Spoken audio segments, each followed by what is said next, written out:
thank you so much, Dr. Costin, for taking the time today to speak with us. Really looking forward to the interview today. My pleasure, Mia. Good to see you again. You too. Well, really to start off, want to talk with you about your background and how you came to faith. Would you be able to share your testimony?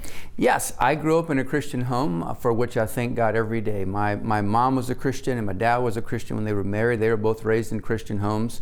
And at a very young age, at 7 years old, I understood that I was a sinner in need of a Savior, and that Jesus Christ was the way, the truth, and the life, and that nobody came to God except through Him. I believed John 3:16, and as I discovered, that's all I needed to know. And so I accepted the Lord at 7 years old. Unlike many people, from that point forward, I didn't understand everything, but I never doubted that God was who He said He was, and that Jesus was who He said He was, and that I was a saved believer. Okay, and talking about how you've come to Liberty as well. I know you were a student here at one point. So what brought you to Liberty then? Yeah, Liberty University was really laid in my lap by the Lord, and that is not an exaggeration in any way. I was a very reluctant chaplain, so I was called to ministry probably sometime in high school, but I had no interest in standing in front of people and talking, and so I said, Lord, I don't know what you're thinking here, but I'm not doing that. And so in God's grace and in His providence, He allowed me to go to the U.S. Air Force Academy, where I had plenty of opportunities to practice, speaking in public and all that.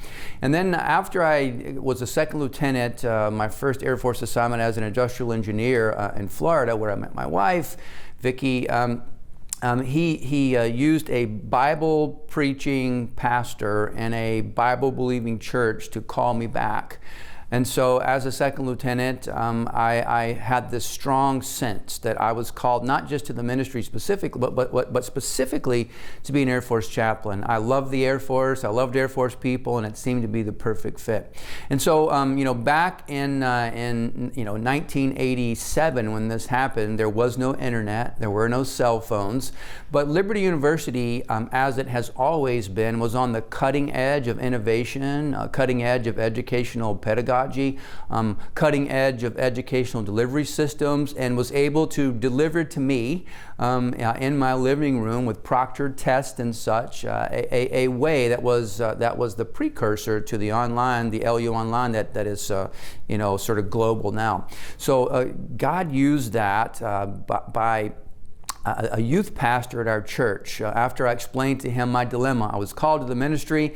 I was stuck in the Air Force for at least 5 years. I had no way to get out, and I needed to be educated theologically. And he slid across the desk a Liberty University brochure, and that Liberty University brochure really was God saying to me, "You no longer have any excuses. I have put Liberty there to help you." Then got married, moved over to Langley Air Force Base in Hampton, Virginia, and was able to come over here about a dozen times to take 1 week classes back in the day, and graduated with 2 master's degrees, and one in counseling and one in religion. And so that set me up for success, and so I owe that to Liberty University.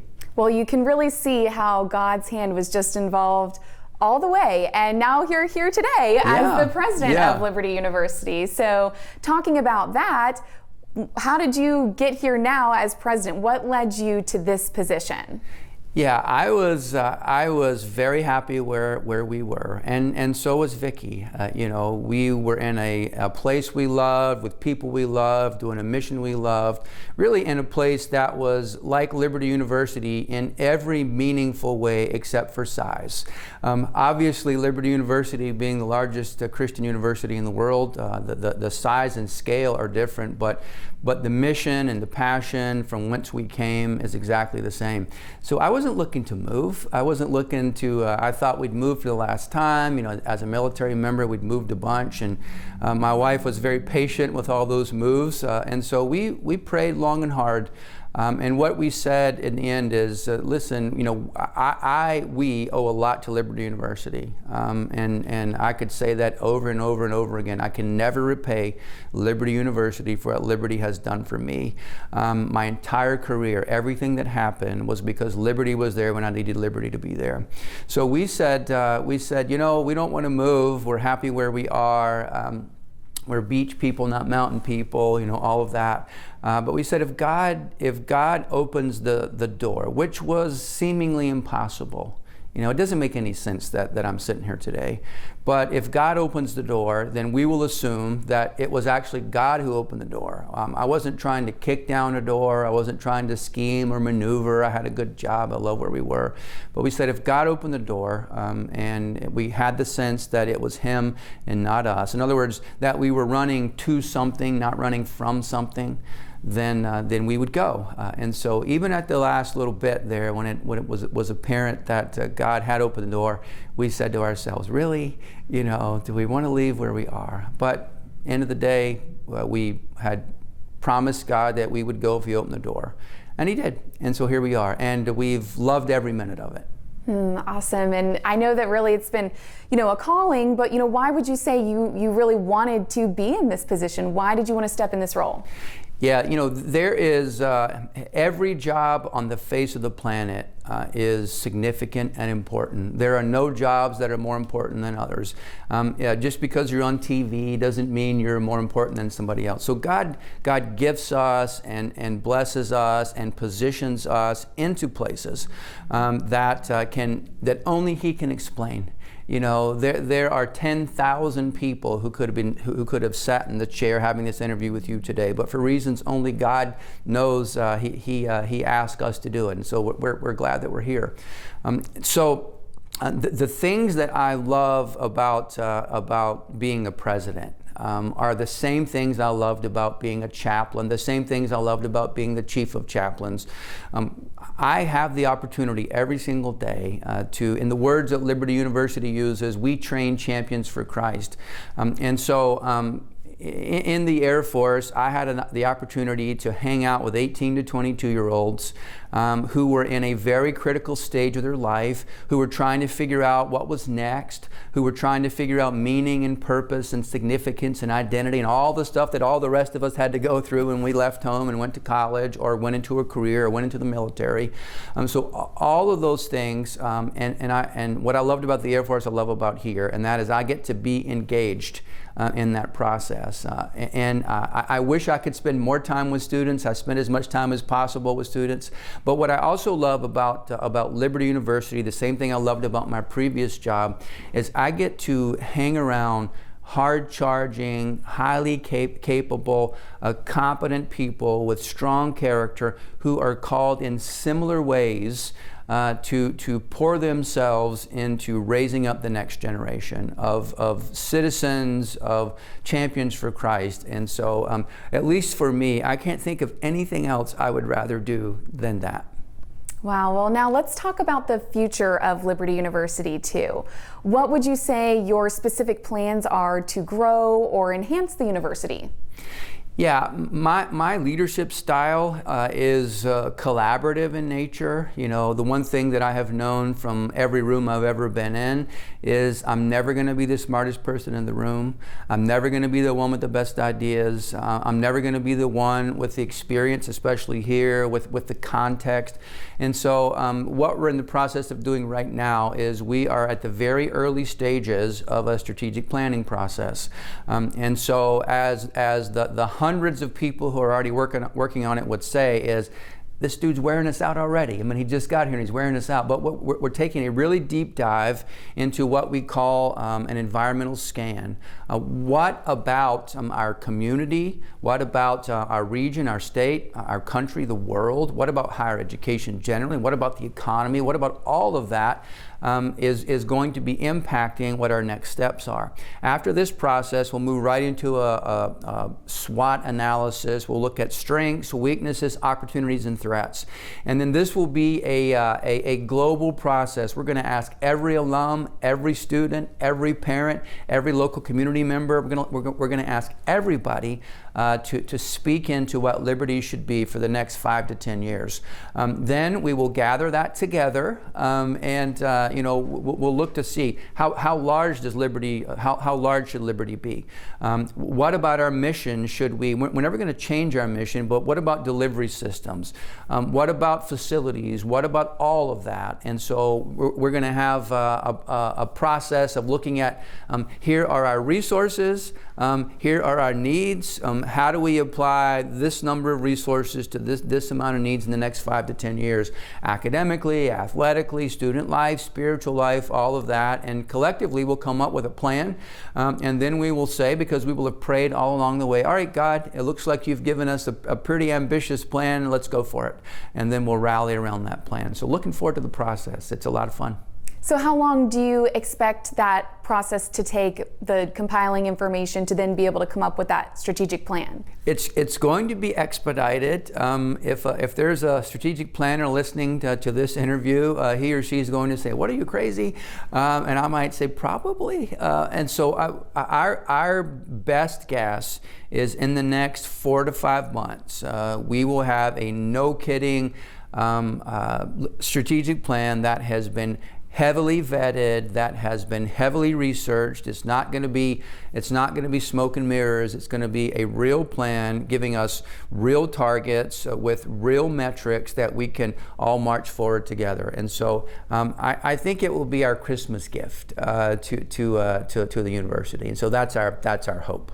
Okay, and so that will encompass anything ranging from buildings or academics, a bunch of different, all areas? Everything. Okay. There is no blade of grass that will not be affected. No rock that will not be overturned. Really, every single person on this campus. There are things that our custodial staff knows about this university that the president does not yet know. And I would hope that the custodial staff, because they know everything, they know people, they know patterns, they know all of that, they know traffic flow, they know all of that. And so I hope everyone on the campus will, from the greenest freshman to the oldest law student or medical school student, I hope they will all speak into the process. And so looking forward to seeing what happens. And there will be things that this list will tell us there will be too much for us to do. At which point we will say, all right, Lord, you are big, you're bigger than we are. We beg you, God, to give us the faith that we need to do the kinds of things that would glorify God and that would make Dr. Falwell proud. Okay, and we've talked about the strategic plan that you've mentioned, but are there any just specific goals you have as president to accomplish during your time? Yeah, the things that I focus on most often are really the basics. What are the fundamentals of leadership? What are the fundamentals of a genuinely Christian university? And my first goal is that however long God leaves me here, is that on my last day, I hope that this university is still heavily focused on training champions for Christ. I hope that doesn't waver. I hope it doesn't wane. I'm also interested, just generally speaking, in 3 primary categories, and these will be part of the strategic plan. I'm interested in enrollment. I'm interested in retention, and I'm interested in graduation rates. And the way that I think about them really comes from a book called The 4 Disciplines of Execution. And so for each of these things, we will focus on what the book and I will refer to as wildly important goals. Enrollment. How large should Liberty be? And someone might say, well, aren't you big enough? And I will say, maybe. And somebody else might say, well, why would you want to get bigger? And I would say, without hesitating, that that I believe very strongly that every student in America should have the opportunity to have the kind of education that Liberty University provides. And I believe that strongly. Well, right now we don't have the facilities, we don't have the space, we certainly don't have the parking, as any student would attest. We have a lot of parking, we have enough parking based on number of cars and number of spaces, but if we're going to grow, let's say for the sake of discussion that the plan said, we should we're going to shoot first for 20,000 students. I'm going to say, awesome, let's do that. What does that mean? And so that means academic facilities, it means athletic facilities, it means traffic patterns, it means parking, it means all kinds of things. We probably have we probably have enough dining hall space now, and so if you've not been in the dining hall, I highly recommend it. It is, I can say with confidence, it is the probably largest, but certainly the best dining hall, college dining hall in the country. And so this will be my focus, enrollment. How large should we be, and what are our limiting factors? And if there are factors that are limiting us that we can work around, we should do that, because every student in America should have the chance to be educated here. Retention. Are we keeping the promises to students that they think we're making to them? We bring them here, we show them the facilities, we show them faculty, we show them that this really is the place of their dreams as far as the college goes. Are we keeping their promises that we make to them? And so do we have the resources we need so that if someone comes from a high school that maybe isn't among the best, perhaps, maybe they show up without the academic ability to complete it, do we have the resources that we need to help them right where they are so that they can graduate? And so enrollment, retention, and graduation rates are things that I will focus on like a bulldog. And that will then drive facilities and other things. I will focus heavily on, I mentioned the mission, but as I mentioned to the faculty yesterday, Dr. Falwell, he used to say, if it's Christian, it ought to be better. My message to the faculty was simply this: if it's Christian, it ought to be Christian. If we say we're a legitimately, unapologetically Christian university, then everything about us should be Christian. The way we treat each other should be Christian. The way we treat students should be Christian. It should be as if Jesus was a faculty member, how would he teach the class? If Jesus were the president, how would he president? Because ultimately we answer to him. And so, those are the things that I focus on, and I would wrap all of that latter stuff up in a single word: culture. What is the culture of Liberty University? The president's job, any leader's job, whether you run a large organization or a small organization, your job is as the keeper of the culture. What example are you setting? What standards do you think everybody should keep? What kinds of things do you just sort of let go? Because that then becomes the new standard.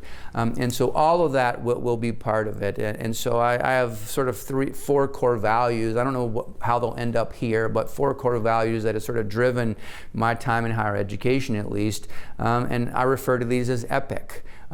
Extra mile service. Everyone should do this. A passion for student success, innovation across the institution, meaning that the president is not going to have the best ideas.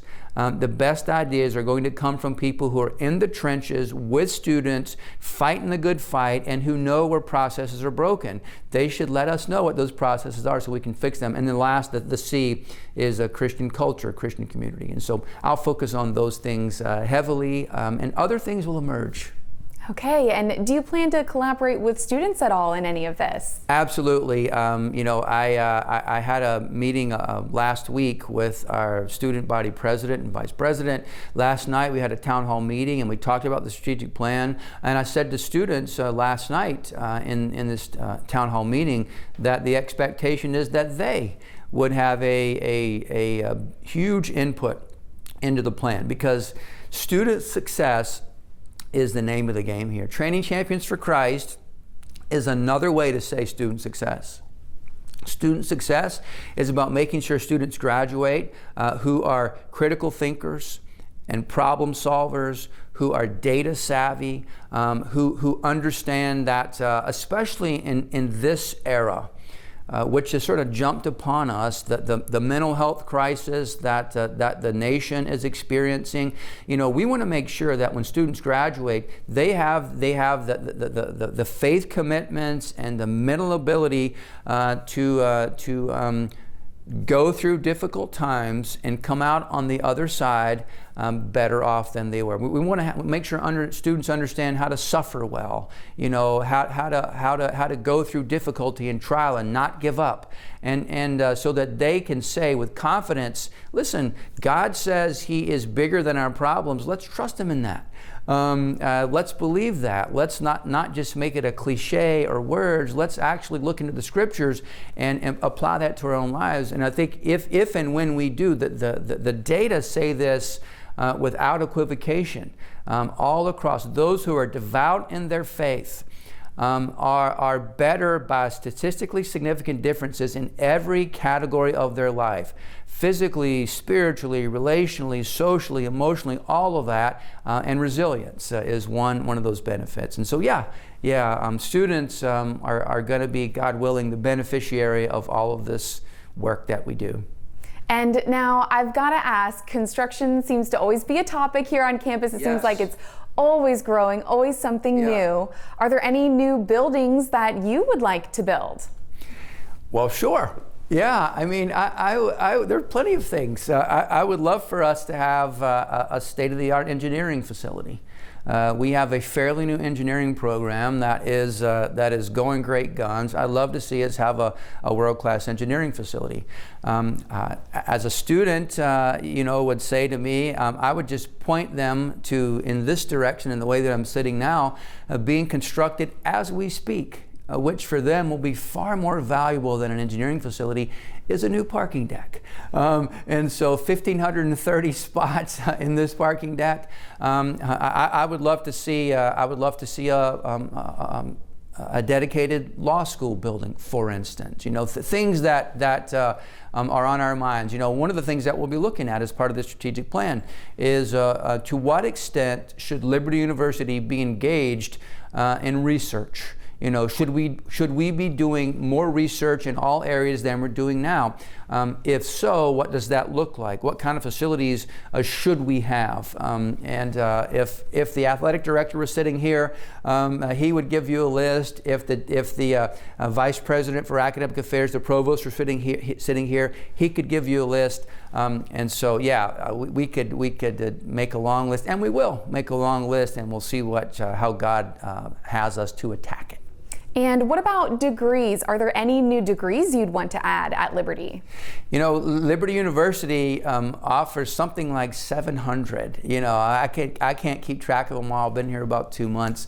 And so I think we have the waterfront covered. What I would say is that what Liberty does very, very well is we look strategically and tactically at what the market demands. And so if there's a need in the community, either locally or in the state or in the region or the country, the world, if there's a need like that we're not offering an academic program right now, then we look heavily into that. We do a lot of research. We want to make sure that students, if they go into that program, they can graduate and get a job, and a job that's going to add value to the world. And so we're doing that, and it's no exaggeration to say we're doing that every single day. And transitioning a little bit here, talking about football. I know that's a big thing here at Liberty. Yeah. I remember the football games, love coming to them. Liberty is in Conference USA right now. Is that something you'd like to move on from one day? Well, I'm not thinking about moving on. We're very excited to be in Conference USA. We'll be a very loyal member of Conference USA, and we'll be very competitive in Conference USA. We hope to win many, many championships, and just like any other university would do. If there would come a time when, because of our growth, because of our positioning, in the country for for Liberty University to go to the next level, whatever that means. If part of that would be that we would need to go to a different conference, for that to happen, we would keep that on the table, sure. But I'm not thinking about that today. I'm thinking about how much we love Conference USA and looking forward to being very competitive. Looking forward to winning championships to include football. Why not? Okay, all right. And now transitioning to another topic too. After what Liberty has gone through in recent years with the change in leadership, do you feel the need to restore the university's reputation in any way after this? When I think about Liberty University, this would be true of any organization. What many people think is that the person at the top of the organizational chart is the most important person on the organizational chart, and really nothing could be further from the truth. And so when I'm a two-time alum, and so I've loved Liberty for a long time. When Dr. Falwell died, I thought to myself, oh my gosh, this is awful, because Liberty University is Dr. Falwell. And I think many alumni would have said, what in the world is going to happen now? Well, what we forgot was that something Dr. Falwell didn't forget, that this was never about Dr. Falwell, it was always about God. And God's hand on Liberty University, it's always been there through good times and bad times. And Dr. Falwell died, and people sat back, I think, and said, oh, this is the end of Liberty University. Well, that wasn't God's plan. God said, no, this is never about one man. And Liberty University, Dr. Falwell's sons, I would say, one son went to the university, one son went to the church. And I think all these years later, you can look at both and you could say, okay, all right, look what God did through different people, but doing the same things. And so when I look at this campus, I look at all the things that Jerry Falwell Jr. did. This is an amazing place. And this place was like a canvas. And Jerry Falwell Jr. did amazing things. And so when it came time for him to transition, the same thing happened. People said, oh my gosh, Liberty University is going down the tubes. But that's not what happened at all. Liberty University continued to grow, continued to thrive. Hundreds of thousands of students were enrolled and graduating and happy. When all of that happened, as an alum, I didn't go take my diplomas off the wall and send them back. I said, Liberty University is an amazing place. God's hand is on it. Dr. Prevost, came in the mix and for 3 years focused the university on the mission of training champions for Christ. And guess what? The university continued to grow and thrive. Buildings were built, students were educated, and God willing, the reputation of the university won't point to a single person. It never really has. It will always point to what God's doing. And I hope that happens. When I leave, whenever that is, I hope people will say, well, his name wasn't Jerry, but God used him to do great things. And then when I go away, I hope people look back and say, man, look what God has done. And another topic as well that we wanted to touch on, there have been some concerns over Title IX policy at the university. What are you doing to address that, and is there anything that you would like to change? Yeah, if you, like everything else here, I have no idea what happened before 1 July 2023. Now, I know what happened. I know the things that are on the table. But if you were to take a snapshot of say, Title IX policy in a previous era, and you were to take a snapshot today, and you were to compare those two photos, what you would see at Liberty University today is you would see an extraordinarily resourced, Title IX office, an office of equity and compliance, heavily invested in both resources and infrastructure and training and awareness.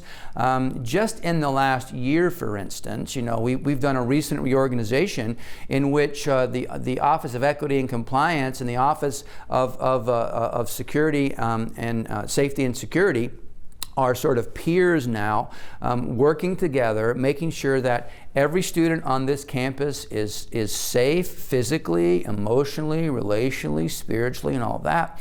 And so if you were to look at the amount of resources and personnel that have been hired, people from law enforcement backgrounds and social work and social service backgrounds who are now in this office, what I can guarantee you is that as of today, the office that we have, the people that we have, the team that we have are providing a safe reporting process. They're providing a support structure for those who do report, and they're providing a neutral for both complainant and respondent, a neutral process that is above board, that's fair, that's transparent.